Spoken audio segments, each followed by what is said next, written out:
exaustos, cansados. Mas fale para esse irmão que na sua se alegre, querido. Livro de Mateus, capítulo 25, versículo 6. À meia-noite ouviu-se um grito: o noivo se aproxima, sai para fora. Quando eu contar até 3, você vai ler esse versículo 6. 1, 2, 3.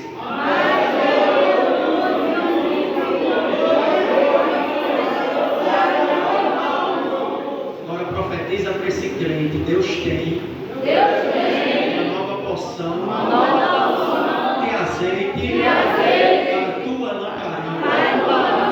Sete se glorifica na Deus.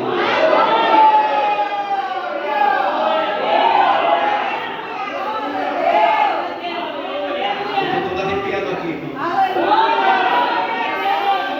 Pastor Messias, Jesus gosta dessa casa, viu? Aleluia, glória a Deus. O livro de Mateus, capítulo 25, é uma das parábolas bastante conhecida e bastante pregada, que todos já ouviram falar da parábola das 10 virgens. Essa parábola das 10 virgens é uma lição que Jesus trouxe aos seus discípulos, que Jesus gostava de usar em situações cotidianas para ensinar os seus discípulos, para instruir eles, mas também para capacitar os seus discípulos acerca do que era o reino de Deus. É interessante parar para examinar essa parábola das 10 virgens. Ela nos traz uma realidade, um contexto extraordinário, e é esse contexto extraordinário que eu quero aplicar na vida de vocês que estão aqui nesta noite. Tendo em vista que essa parábola das 10 virgens, no seu contexto, nos traz uma necessidade de vigilância. Diga assim comigo: necessidade de vigilância. Essa parábola das 10 virgens, pastor Messias, não nos traz apenas uma necessidade, mas ela traz uma referência muito grande acerca de um evento que não só está acontecendo, mas também acerca de um evento que está para acontecer futuramente e nos dias atuais. O irmão que estava aqui, ele trouxe algo ao meu coração que confirmou aquilo que Deus tratava acerca do arrebatamento da igreja. A Bíblia vai dizer que Mateus capítulo 25, além de trazer uma necessidade de vigilância, Késia, ela vai trazer a referência de um evento que está para acontecer.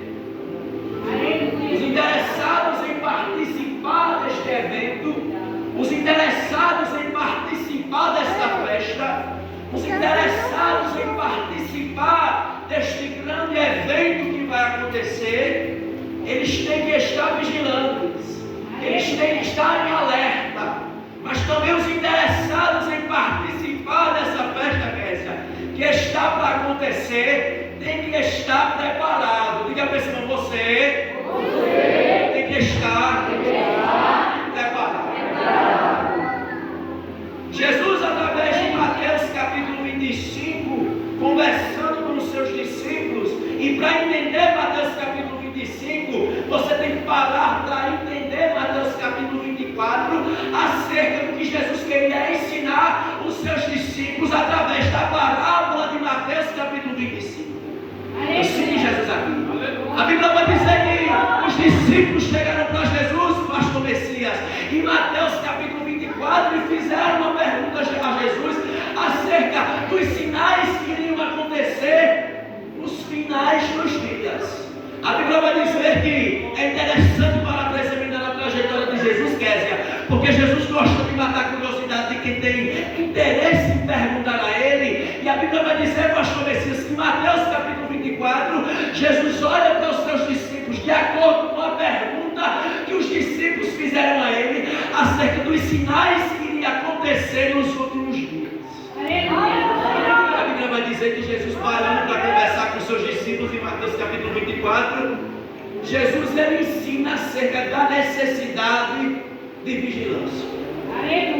Mateus capítulo 24, ela traz, pastor Messias, e pastores e diáconos que estão em retaguarda, a resposta de Jesus para aquela pergunta que os discípulos fez a ele. Jesus olhando para este discípulo, para os discípulos, eu vou contextualizar para a gente ganhar tempo. Ele diz: ei, os sinais dos últimos sinais dos últimos dias será nação contra nação. Os sinais dos últimos dias, Kézia, será fome, será peste, será terremoto. E eu quero dizer algo aqui nesta noite, pastor Messias. Uma igreja do século 21 que não percebe que Mateus capítulo 24 está se cumprindo nos dias atuais. Esta igreja é comparada com a igreja de Sardes, uma igreja que pensa que está viva, mas é uma igreja que está morta. O crente dos dias de hoje, que não percebe, Révia, os cumprimentos de Mateus, capítulo 24, nas atualidades de hoje, é uma igreja que parece uma igreja de Sardes. Eu vou repetir, é uma igreja que pensa que está viva, mas é uma igreja que está morta.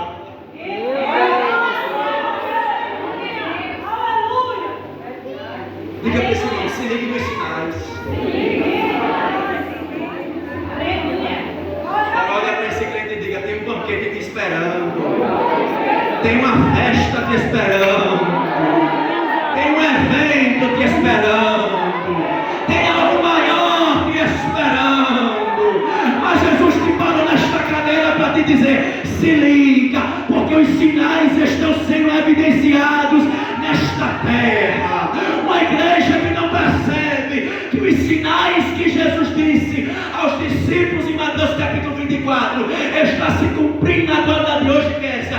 É uma igreja morta.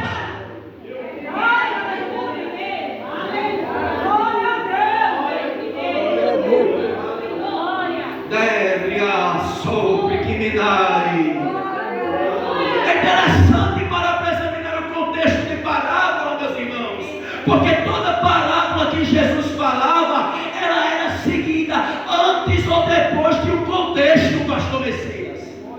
Aleluia! Jesus só ensinava as parábolas antes ou depois de um contexto com os seus discípulos. Eu quero lhe dizer uma coisa: independente do contexto que você está vivendo, Jesus quer lhe ensinar algo através do contexto histórico da sua vida.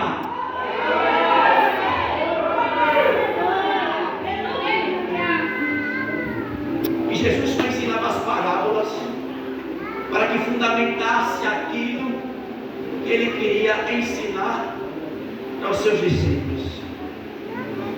Sendo que a parábola das 10 virgens, Jesus usou algo que era comum naquela época, no contexto de cultura judaica que ele vivia. Diga assim comigo: casamento. Muita gente para boca roxa. Diga assim comigo: casamento.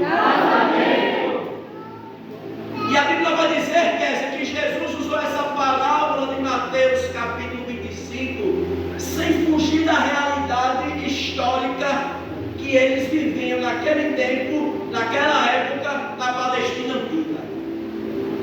É interessante para examinar o contexto histórico de casamento na antiga Palestina, que foi justamente esses casamentos que se davam naquela época que Jesus quis ensinar os seus discípulos acerca dos finais dos últimos dias que eles iriam viver e que nós viveremos.